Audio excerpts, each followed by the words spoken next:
Okay, hello everyone.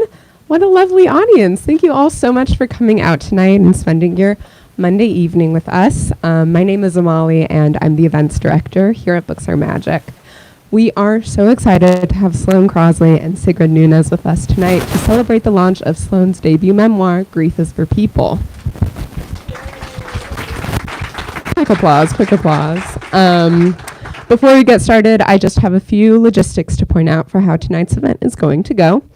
First off, we will be doing a hand-raised audience Q&A towards the end of the discussion, so please start thinking of questions to ask and hold on to them. After the talk tonight, Sloane will be around to sign and personalize books at the table next to where you checked in. We'll let you know where and when to start lining up for that. And lastly, if you're joining us virtually on the YouTube live stream, we would love to encourage you to buy a copy of Grief is for People online using the link in the live stream description.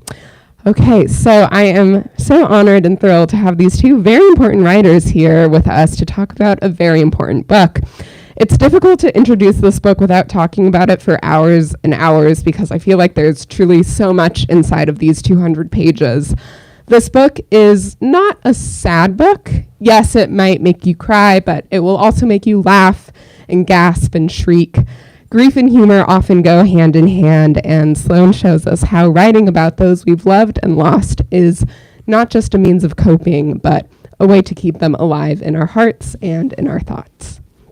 Sloane Crosley is the author of the novels cult classic and The Clasp, as well as 3 essay collections, Look Alive Out There, and the New York Times bestsellers, I Was Told There'd Be Cake, and How Did You Get This Number? She lives here in New York City. As I mentioned earlier, Sigrid Nunez joins Sloane in conversation tonight. Sigrid has published 9 novels, including A Feather on the Breath of God, The Last of Her Kind, The Friend, What Are You Going Through, and most recently, The Vulnerables. Nunez's honors include a National Book Award, a Whiting Award, a Berlin Prize Fellowship, the Rome Prize in Literature, and a Guggenheim.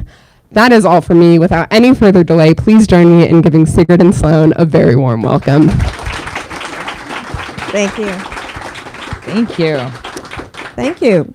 Hi. Hi. Thank you for doing this. Well, thank you for having me. I love you. Now we're going to start out. We're going to start out with a reading. You're going to read. Yes. All right, and then we'll talk about it. Yes. Okay. I'm going to read.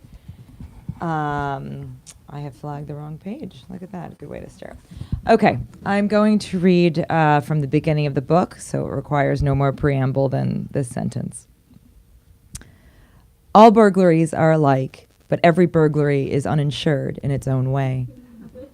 On June 27, 2019, at 5:15 p.m., I leave my apartment for 1 hour and come home to find all my jewelry missing. This is the front entrance of the story, the facts of the case, container first, emotion second. As if by offering up an order of events, the significance of those events will fill itself in automatically. But that story ends before it begins, without ever really being told. The thief enters the story through my bedroom window. He scurries up the corroded metal steps of my fire escape. He lifts the screen, then the glass, crouching to make himself small. Into the stillness of my bedroom come his dirty boots, sinking into the white comforter. To be fair, he has no choice but to step on the comforter. The bed is flush to the window because it takes up half the room. Once inside, the thief takes a total of 5 minutes and 41 pieces of jewelry. Amid the otherwise unremarkable loot are my grandmother's amber amulet, the size of an apricot, as well as her green cocktail ring, a dome with tears of tourmaline.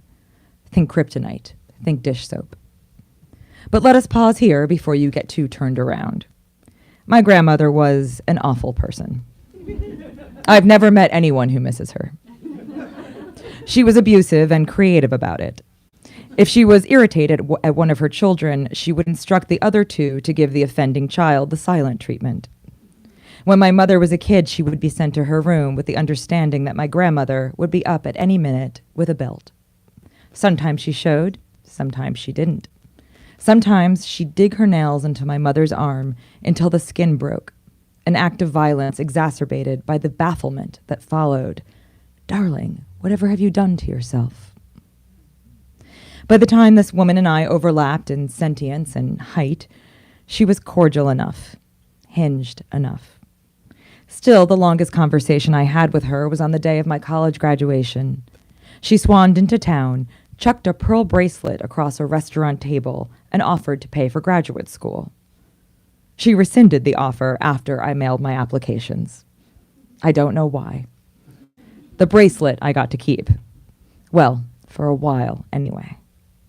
My efforts to repurpose her objects to give them the soul they never had have been slower than their financial appreciation. The necklace originally belonged to my great-grandmother, and apparently she was no picnic either. I have long suspected these objects of not wanting to be on me, the green ring sensing an unfamiliar pulse pass through it. My mother, the least favored child, was relegated to the footnotes of the will, so these items are my sole inheritance. But I have thought of them as cursed. I've never worn them on planes. And now a stranger is in my home, packing up the remnants of a cruel woman and carting them off. Unfortunately, they are worth quite a bit of money. Even I do not know how much. I've never had them appraised, which would have been necessary to get them insured. Maybe because appraisal always seemed too adult, like hiring a lawyer or buying a water pick. Maybe because I have felt about these things the way I have felt about my grandmother, that it was not my job to look after them, but their job to look after me. The thief also steals my other grandmother's silver engagement band, a charm bracelet built for smaller wrists, and a cow-shaped pin I found on the street in Madison, Wisconsin. All I have been left and all I would leave are being dumped into a stranger's backpack. And it's indulgent to tell the story like this, in the present tense, as if I can still stop it, as if there's an ankle to be grabbed. There's no ankle. I can't stop what's already happened. This is the only way I can explain the events of June 27th, 2019, or the days that follow it. 30 days down to the hour that will be bookended by personal loss. 30 days down to the hour that I cannot know will be a precursor to a year of global loss. Eventually, I will look back on the burglary and see it for what it is, a dark gift of delineation. I know when my first bomb went off. Not everyone gets to know. And no one is obliged to learn something from loss. This is a horrible thing we do to the newly stricken, encouraging them to remember the good times while they're still in the fetal position. It's like feeding steak to a baby. I have read the grief literature and the grief philosophy, and God help me, listened to the grief podcasts. And the most practical thing I have learned is the power of the present tense. The past is quicksand, and the future is unknowable. But in the present, you get to float. Nothing is missing, and nothing is hypothetical. In truth, I am writing these words on the evening of August 27th, 2019. It's a Tuesday. The Amazon is on fire. It's been 2 months since the burglary, and it has been 1 month since the violent death of my dearest friend. This occurred on the evening of July 27th, 2019. I will be editing these sentences much later, after several dozen 27ths have passed, when the gap between the past and the present is more of a chasm. By then, I will be better able to control how I think of these absences. I will be able to proceed with a conversation without flinching when someone mentions the wrong movie, the wrong song. But right now, I am in denial that my friend is gone. I am, despite overwhelming evidence to the contrary, in denial that the jewelry is gone. Human beings are the only animals that experience denial. All creatures will try to survive under attack, will burrow when under siege, or limp through the forest. But they recognize trouble when it hits. Not one fish in the history of fish, having gotten its fins chewed off, needs another fish's perspective.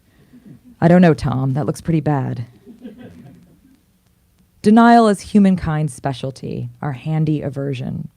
We are so allergic to our own mortality, we'll do anything to make it not so. Denial is also the weirdest stage of grief because it so closely mimics stupidity. But it can't be helped. I can't be helped. I am holding these losses as an ant might, as if they are familiar but not quite mine, as if they are books I will be allowed to return to some centralized sadness library.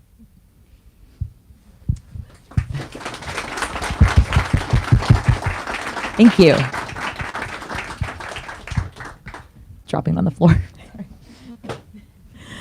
That was wonderful. Thank you. There comes a point in the book where you say grief is for people, not for things, and we know why you make that statement.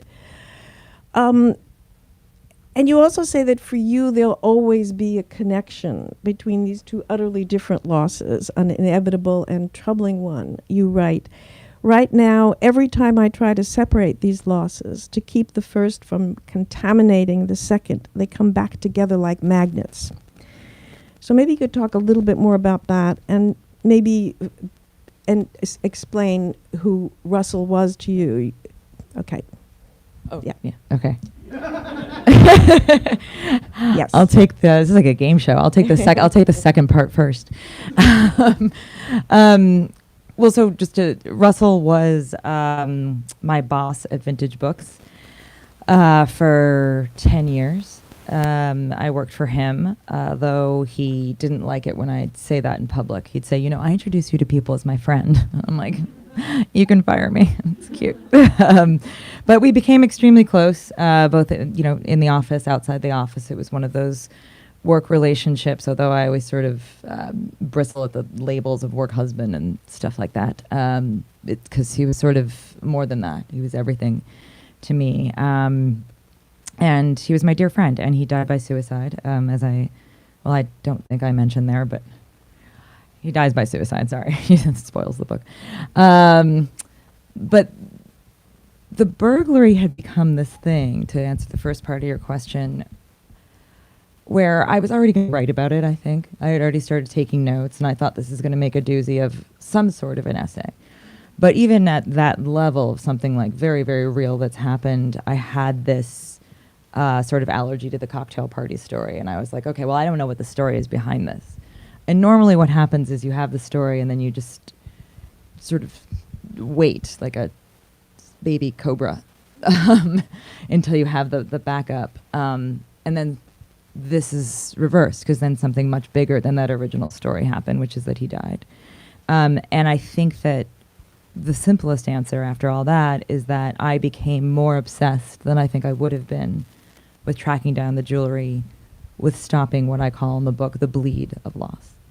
And so I become quite fixated on finding the jewelry, because I think in the most sort of fundamental magical thinking way that I can almost, if anyone had grilled me about it, it sounds crazy, and I would have said it sounded crazy at the time, but almost get him back if I could get pieces of the jewelry back, which still sounds a little weird.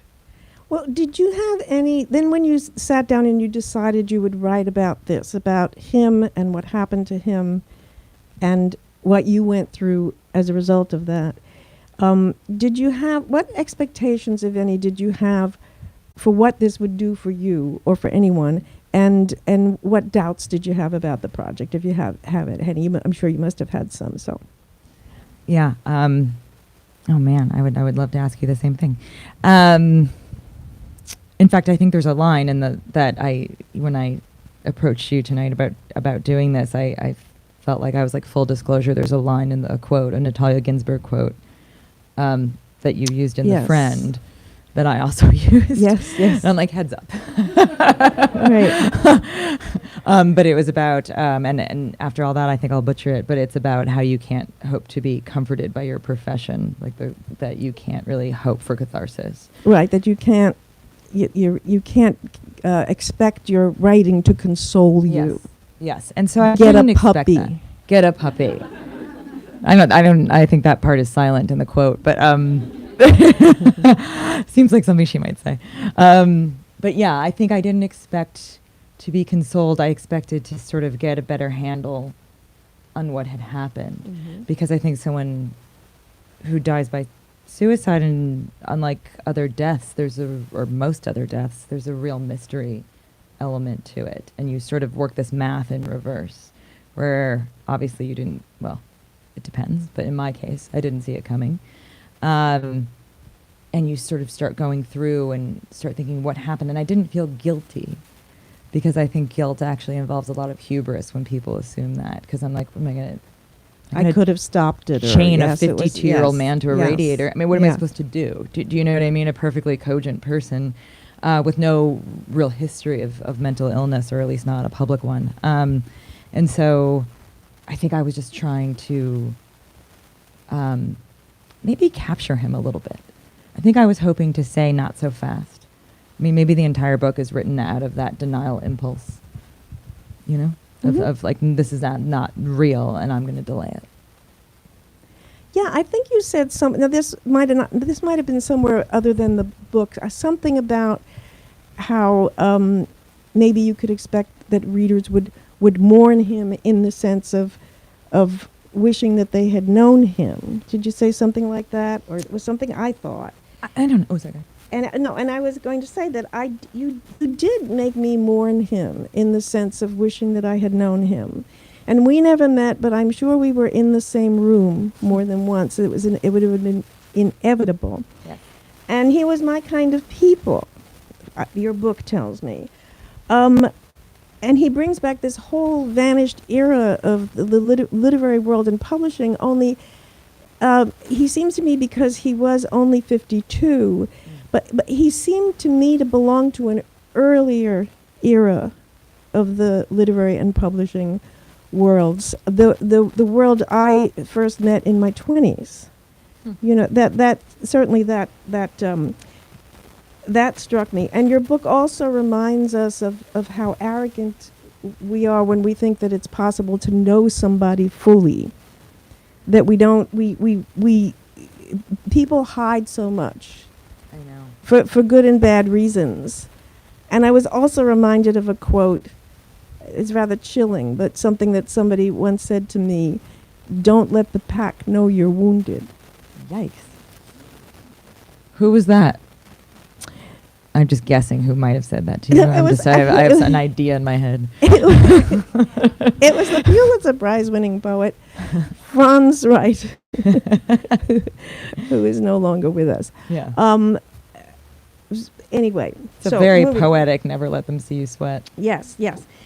Okay. Now, you didn't say anything about this, but you know, most suicides don't leave notes. Now, aside from what I consider the great weirdness of the fact that in English we call it a note. Note to self. Yeah. Jump. Yeah. No, I mean, it was a suicide note, right? But okay, I think that the Germans have it much better. They refer to these notes, suicide notes, as farewell letters.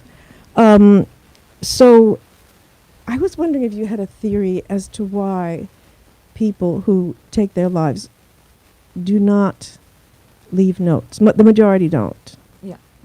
What do you think? I don't. Well, I should say that, you know, as you know, part of what makes hopefully the book effective is the specificity of it. So I really only know Russell's story, and to your point, only to a certain point. You know, that bridge will only take you halfway there. I don't know. But in general, part of my understanding, a sort of mirror question to that I've been getting is, what would Russell think of the book? And I would answer the note question with the same way, which is, this is someone who was sort of deeply inclined towards self-erasure. And I think that leaving a note is something that someone does if they still feel like what they have is worth saying, if their thoughts are worth sharing, if there's still tethered, for good or bad. Even if the tether is, you know what you did, or the tether is, I love you, I'm so sorry, I had to go. Whatever it is, I just feel like that, to me, from what I've understood, having spoken a little bit to other people who've experienced this, it just seems unlikely that those two actions would exist in the same evening. Maybe. Yeah, I guess. But this is me. This is me whistling Dixie. I really don't know. Well, to me, I always think of it as something that gives you insight into a suicide's mind, which is that, let's just say they've been thinking about it. Well, a lot of people think about it and never do it. But then the moment comes when that person thinks, I could really do this. And if they somehow know if they stop to sit down and write about it, they won't have the nerve, the whatever it is, that will make them do that. It's also, I mean, I think that, I don't know, there's probably a different version of the Tolstoy line, which is like all births are the same, and all deaths are different. I don't know.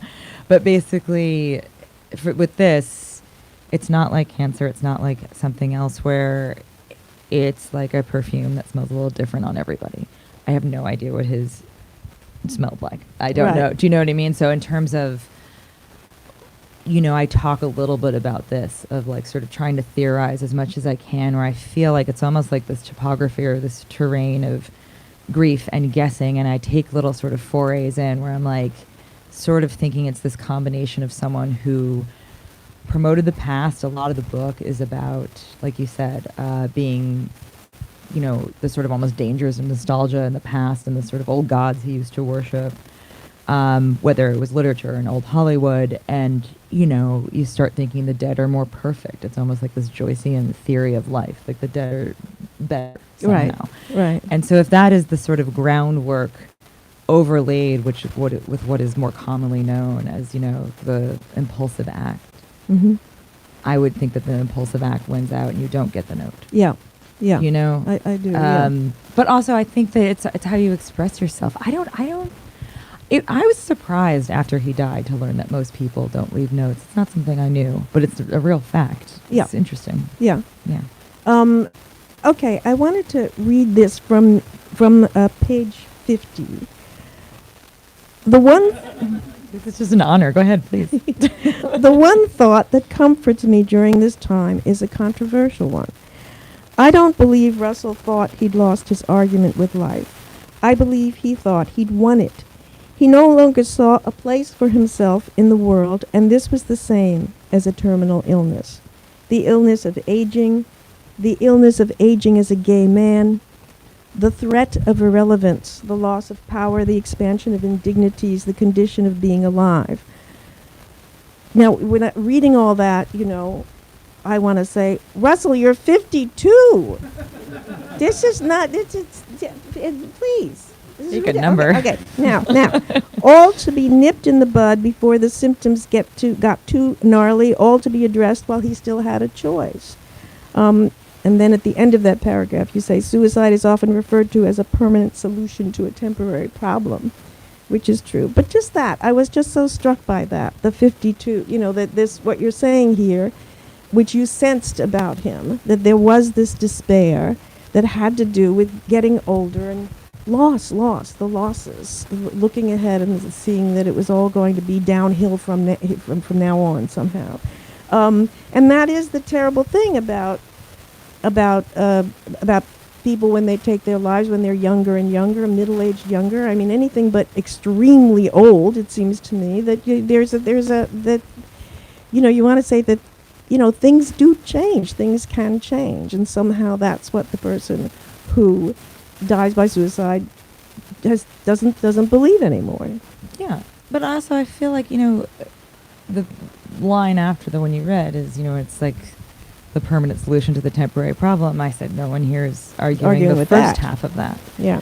But I would say that I think the generalities of saying it gets better, yes, that's true, but I think you... No, wait, let's not go to... It doesn't really get better and better. That's why I was like, okay, it's good, It's the same world, right? Good, okay, yeah. let's not... Please. I was like, oh, I don't know. He's supposed to work at it. The very young, we can tell them that, but things can change.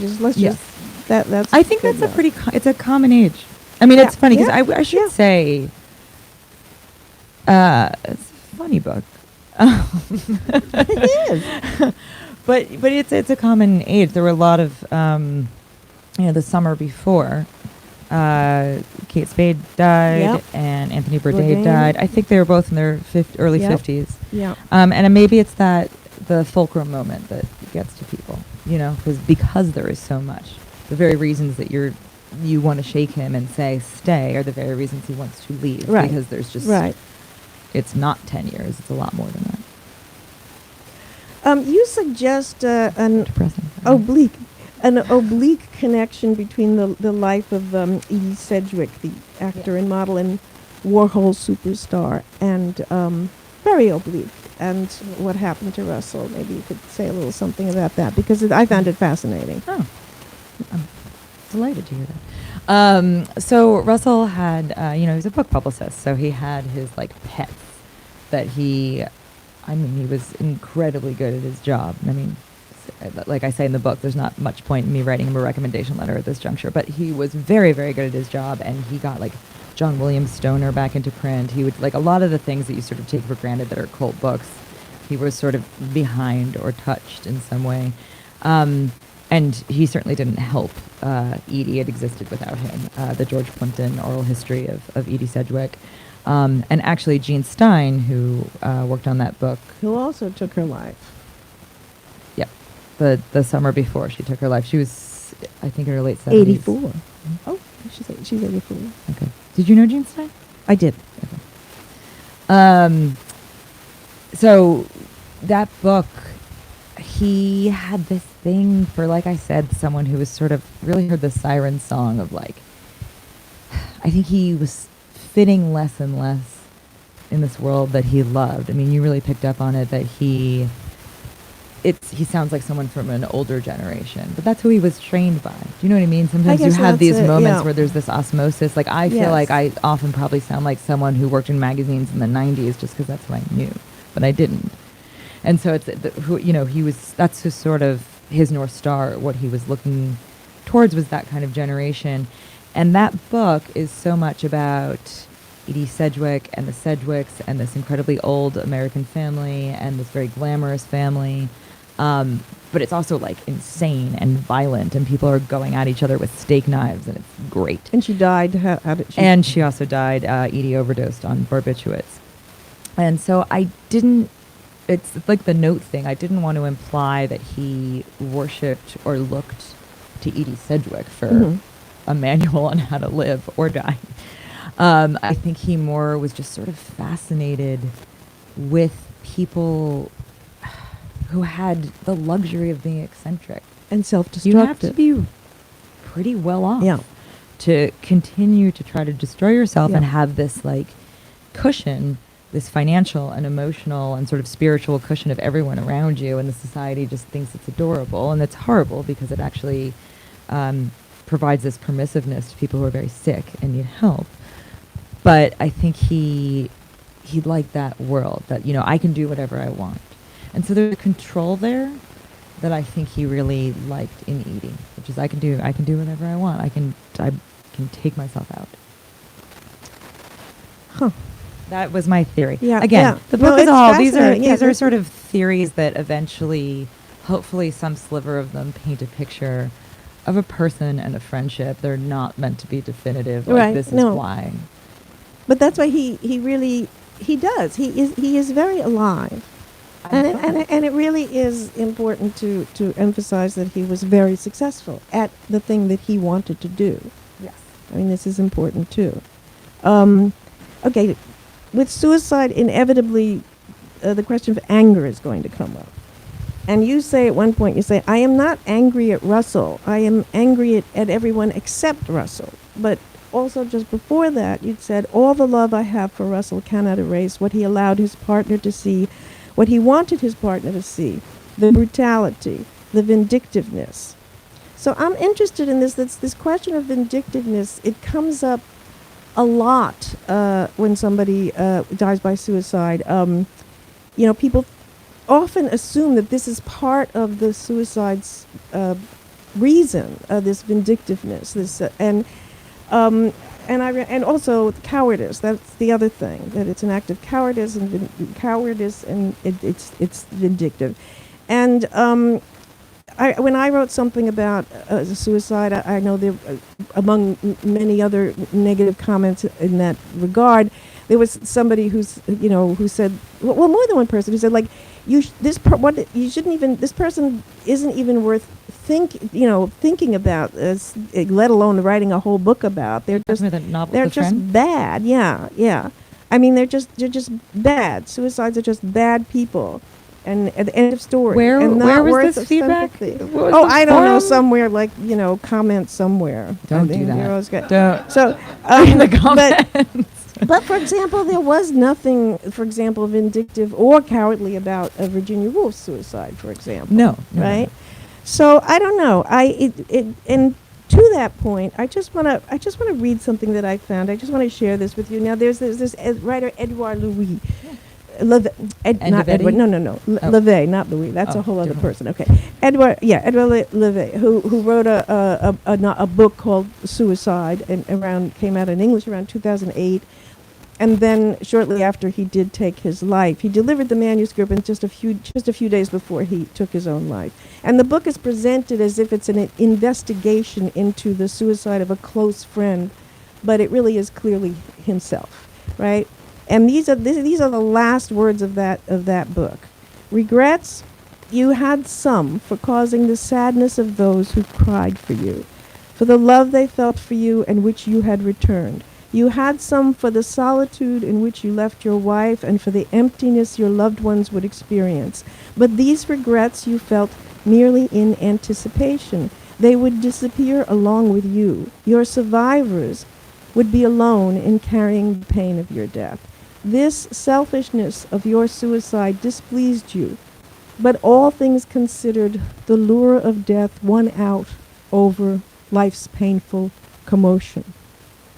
That's beautiful. It was very strong. So you yourself pose this question: do you have to forgive, or do you have to forgive, or do you have to forgive, or do you have to forgive? I'm not really sure a suicide, but what would it mean?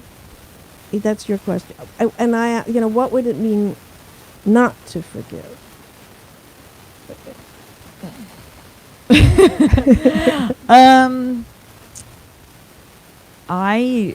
That is a part of the book, yes, but I think the answer to the question would be so deeply above my pay grade. I think that either that there's a church that might know, or two. It's like between the person and God, I guess. But I think that all I can say is that when part of the reason that anger is absent from the book, and yet why I struggle with it, and yet it is the whole book.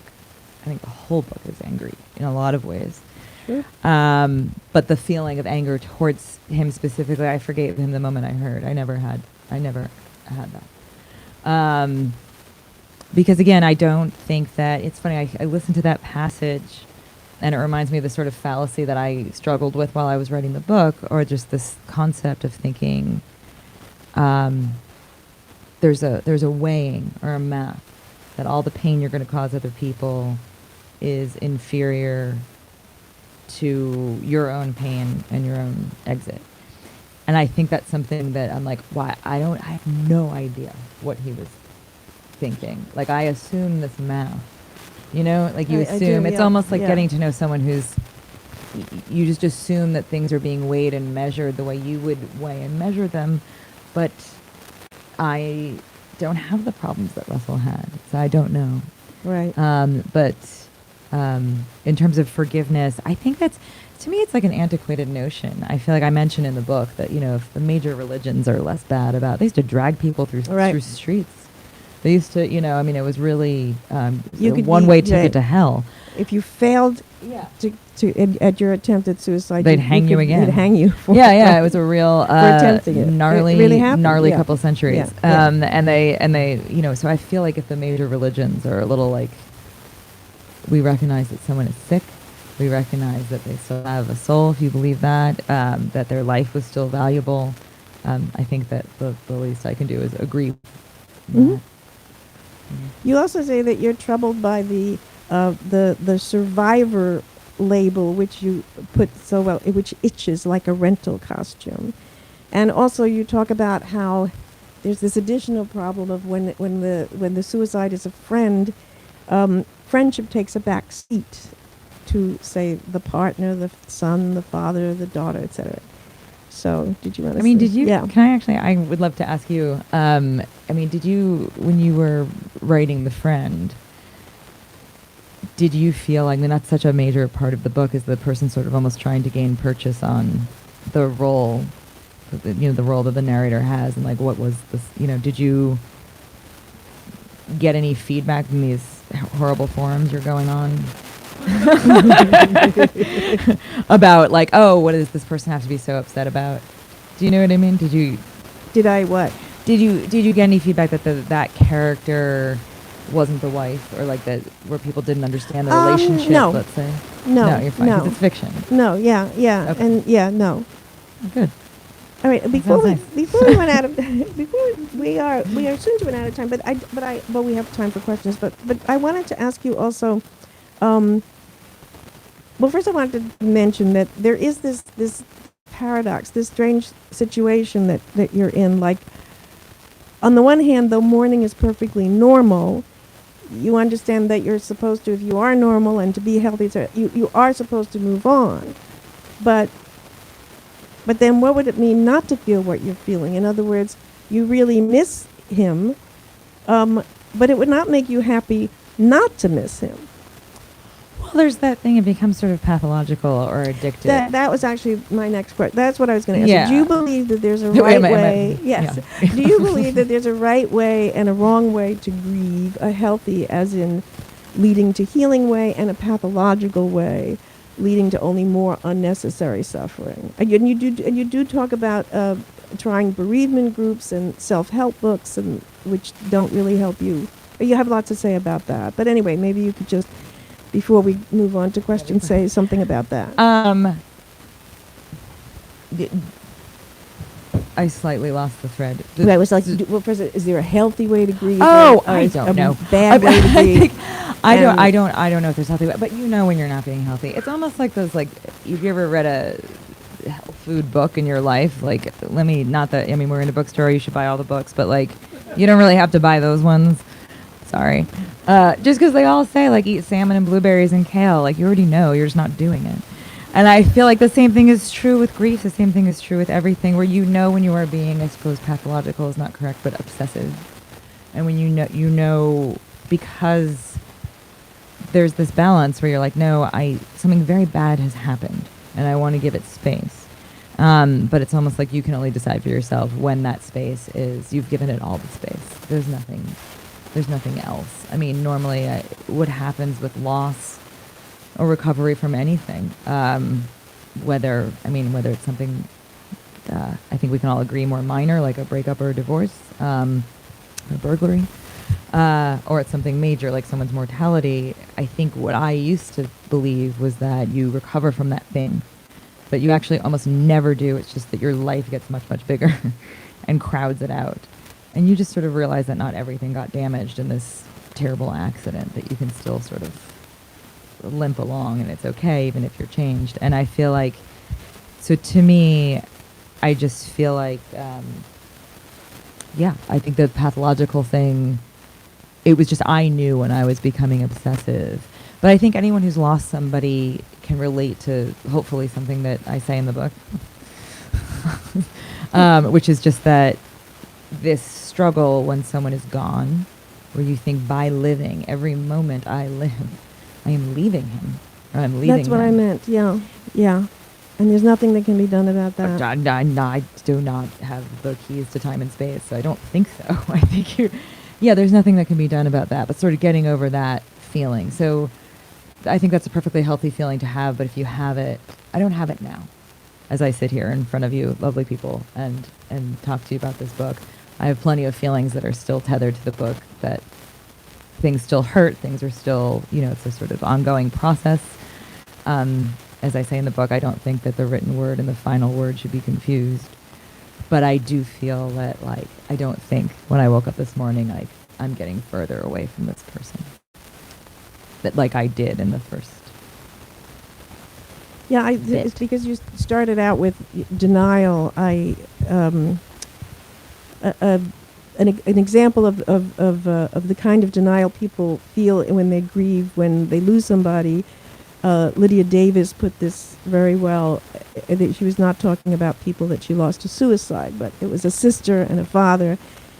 And again, like you, I mean, there's always this humor, right? So she said, okay, now you've made your point. I get it. I know how life would be without you, with you gone. And now it's time for you to come back. Yeah. And Yeah. I think that really does describe with that cry like a child with Yeah, we turns feel- you into a child. I still feel a Stop little hiding. bit like he's Stop like he's like hiding. stuck in the bathroom with a bad Where oyster. are you? know. And now, Like a yes, little bit. exactly. Enough already. You've made your point. Yeah, the humiliation. A little bit. I do. Right? Yeah. Yeah. But I think that's part of it. That's healthy. That's how you Yeah. keep people alive within you. You know. I mean, Yeah. that sounds very hokey, but it's true. All Again, right, it's so a we hilarious book. It is a hilarious book. It is a funny book. I mean, as has been pointed out by a number of readers, right? Because it's just part Well, a of funny it. It's person part of- died. yes. It's like half me, half him. Do you know what I mean? You've got the sort of two He is cylinders. funny. Yeah, for the same that is engine. another thing about He's the really book, funny. is that he is funny, and he says amazing things, he does amazing things, and he's very much alive. I repeat, Oh, thanks to you in this book. So should we move on to a questions? I will be repeating your questions because I've been told to. Yes. I don't want to. I have to. hey.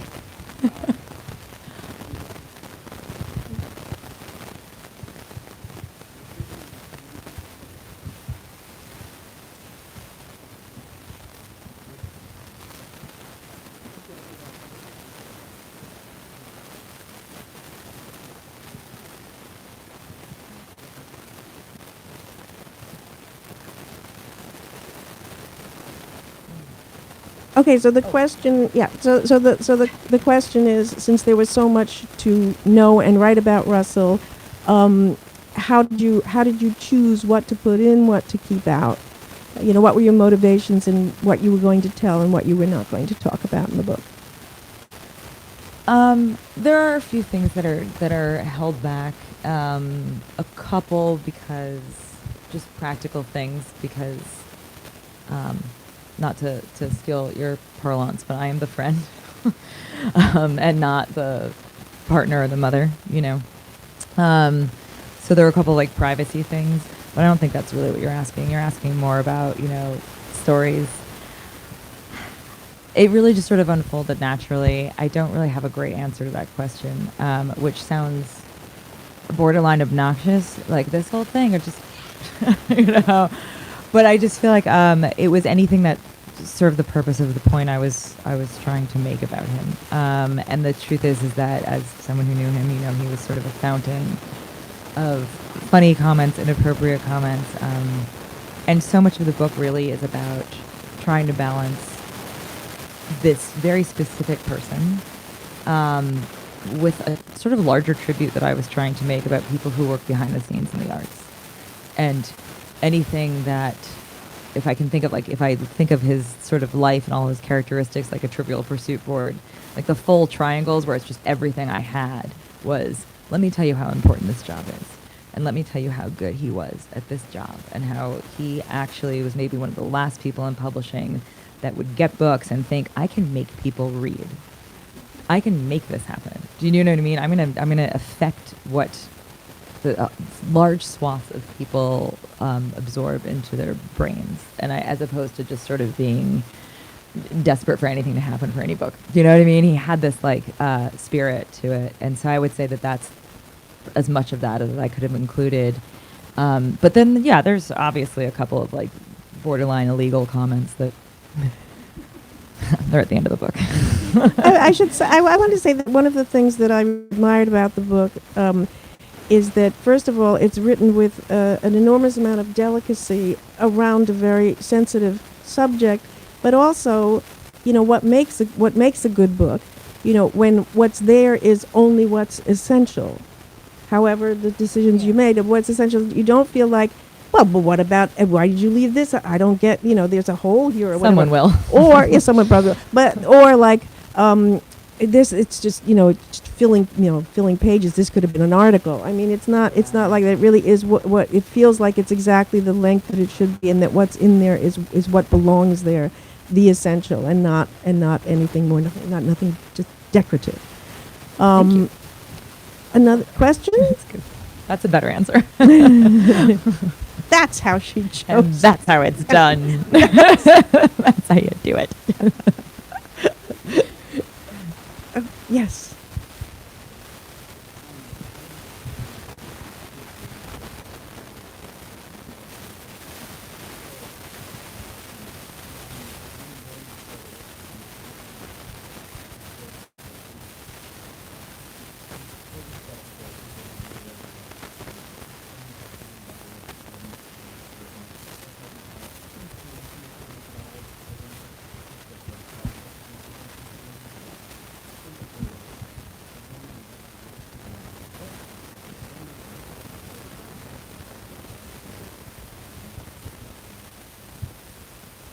Okay, so the question is, what kind of responses have you gotten now that the book is finished and you're promoting it and you're going around with it? And was there anything like this idea of grief poaching that you were afraid of, or that? Well, now I'm elaborating your question. Good Lord. Anyway. Okay, the grief poaching. I just wanted to mention it because it's an a good important phrase. Yeah. Yeah. Grief poaching and other poems. That's good. Colon essay. It would be like the grief poacher. The grief. But yeah, I think that. Yeah, well, the same thing really. It's so funny. So much of what's happened so far, for me personally, has actually weirdly. I have had 3 sort of training courses in this that I didn't really realize I had with 3 books of humor essays. So people reading something I wrote that was a funny story, and then coming up to me years later and being like, "Oh, I did this," or I also had this blue shirt, or whatever it is, and I have this weird disconnect where I'm like, "How did you?" That's insane, and so so now it's just on this like higher insane scale, or this more sort of macabre scale of people knowing Russell or feeling like they know him, which is at once my goal as like your student is, and also something I want to snatch back. It sort of goes back and forth. But in terms of like the pictures on Instagram, it just reminded me quickly of a story, which is New York Magazine ran an excerpt of the book, and they wanted some photos. That they ran one that was fine, but they wanted extra ones. And I was going through the oldest photos I could find, which are not on Instagram. They're just actual photos, children. you just they're glossy, and they'll give you a paper cut. And I had this one where it's summer, and I'm wearing a bathing suit, and he's sort of jokingly like taking a towel, sort of like I'm trying to cover up for the photo, and he's sort of moving the towel like that. And I feel like I'm fine most of the time with this, honestly. It's all worth the squeeze. It's worth it to get the book out there. I'm proud of the book. I'm happy for people to sort of meet Russell and to, in a very hokey way, bring this social person more people. But I remembered something I'd forgotten, and this sort of dovetails with your question, which is like, what's not in the book? I'm like, I don't know. I guess I'll find out. I saw that photo, and I remembered what he said to me right after the flash went off, which I had forgotten. He said, "You'll be really happy you have that someday." And he meant, because I'm in a bathing suit and I'm 25. Not so you can give this to New York Magazine for when you write a book after I die. And I lost it. I was in my kitchen. I cried like I had forgotten. I hadn't cried like that since like 2019. I really lost it. And I feel like it's like, so there's still some of that left, but it all seems like poach away. Do you know what I mean? Take part in this person, take part in his life, and enjoy the book. So I don't really mind mostly, except no bikini shots to New York Magazine. Stop asking. I don't know. Is this the camera? Is this the camera? I don't know. Yeah. Another question. Yeah. Yes, in the back.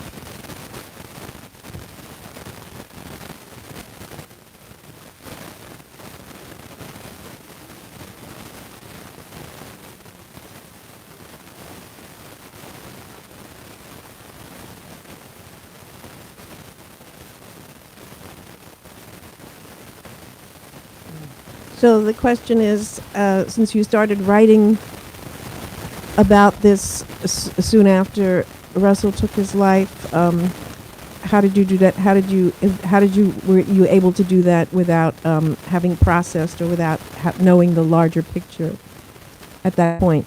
I mean, I'm almost going to answer with something I saw in an interview with you once about plot, where you were saying you just have sort of I don't know if you said a horror of it, but you're not a huge fan. And you just sort of write into it. And maybe that's fiction. I don't know. But I found that was true for this as well. I think that so much of the book is about searching and about searching for answers that don't exist. And so when that is sort of the core material of the book, you can get away with a little bit of sort of an imitative technique. You don't want to get too imitative. I mean, this is like creative writing 101. I think it's the imitative fallacy. They tell you, if you have a boring character, don't, I mean, that's why, I just feel like that's why my year of rest and relaxation is like the feat of that book to me that no one talks about, is that you have someone who is unconscious for 90% of the book. And I'm like, how? Like, no matter what you think of it, I'm like, that's amazing. And so because the subject matter is so much about searching and so much about going through stages of grief, almost unwillingly, almost like I'm being pulled by an outside force, you can just sort of let that pull you. And that I don't know if that's too abstract. That's sort of how I did it. And then from a really practical standpoint, the burglary happened. I thought, well, this is a terrible story. But one of the strengths of the book, actually, though, is that you do feel while you're reading it that this process is taking place, that this searching is happening, and that discoveries are being made and revelations are being made, and you feel close to the writer in that way and to the whole experience. You don't feel like that it would have been better. You would like to know what happened much later. It's the whole point of the book is that it is a process. Yeah, it is suspenseful. Like, it's a weird. I think part of the reason why I even wrote it. I mean, I wrote it for emotional reasons, creative reasons, but I really also, I think part of the reason I wrote it is because I knew, to answer sort of cravenly, that I had a suspenseful story about loss, which I think is rare. Because, like, guess what happens at the end of Titanic, And so what's going to happen, but I still think that there's a suspense. Well, but you don't know, there is the plot of the jewelry. Yeah, exactly. Which you don't know, which is really very, very interesting and suspenseful, as you say. We have time for one more question. Really good question. No pressure. Or an answer. Or a comment. Oh, no. Or a song. Wait, there's a hand. A hand.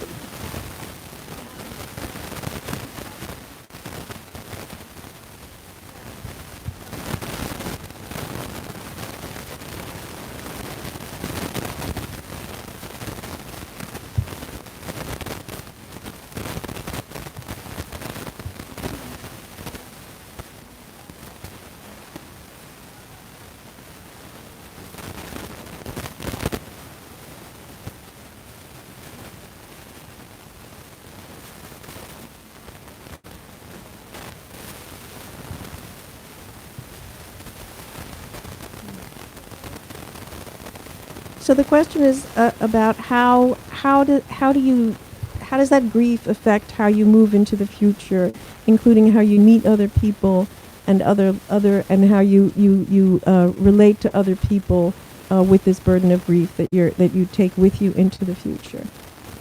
I'm so happy you have to repeat the question, and the reason why is because it gives me this sort of like chance, like a politician, to like filibuster and be like, I'm so happy you asked that question. You look wonderful. I am sorry you're experiencing that and whatever the sort of root cause of it is. I think that it warps you forever, but in a good way. I mean, not in a way that I'm grateful this happened, honestly. But in a way that there's a part where I mentioned I don't want to become more human for this experience. Whatever level of human I'm at is good. I don't need this. But it's the same way with time, and the world spins on and you expand your sort of experience, whether you like it or not. For me, with the other person, I think with Russell, what was painful, or still is painful to this day, is I will meet people. I mean, like you said, you've been in rooms with him and maybe just not had a conversation with him. And it breaks my heart thinking that maybe he would have loved that person. There's so much he's not going to see, and that is, I think, specific to suicide more than other, maybe any kind of sudden death. But it's not that the person gets replaced. They never get replaced, but like you learn how to, be around other people. All right, I think we're done, except for some book signing. It's all over but the crying. Thank you. Thank you so much. Thank you. It was wonderful. Thank you. Thank you all again so much for coming out. Thank you to everyone who asked questions. Thank you to Yes, Sigrid thank for moderating such a wonderful conversation. And of course, thank you to Sloane for celebrating this launch with us. So Yay. just a few final reminders before we wrap up. If you're still with us on the live stream, you can order a copy by clicking the link in the live stream description. For those of you with us tonight, if you haven't gotten a copy already, we have plenty of additional copies available for purchase at the table where you checked in, along with some copies of Sloane's most recent novel, Cult Classic, which is fantastic, and Sigrid's novels, The Friend and The Vulnerables, which are also both fantastic. So I highly recommend checking all of those out. Sloane will be around to sign and personalize your books. That's going to be happening at the little alcove where my coworkers are pointing to right now.